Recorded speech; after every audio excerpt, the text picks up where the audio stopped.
In this tutorial, I'll show you how to add an appointment booking system to a Weebly website. Let's get started. Choose your appointment booking service such as Calendly or Acuity Scheduling and copy the embed code for your booking page. Next, sign in to your Weebly account and open the website where you want to add the booking system. Click Edit Site to open the website editor. Make sure you're on the Build tab. In the left panel, find the Embed Code element. If you don't see it, click Show All Elements. Drag the Embed Code element onto the page where you want the booking system to appear. Click the element, select Edit Custom HTML and paste the embed code from your booking service.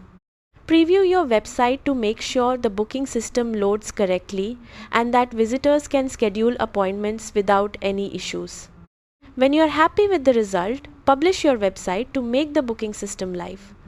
That's how to add an appointment booking system to a Weebly website. Thanks for watching.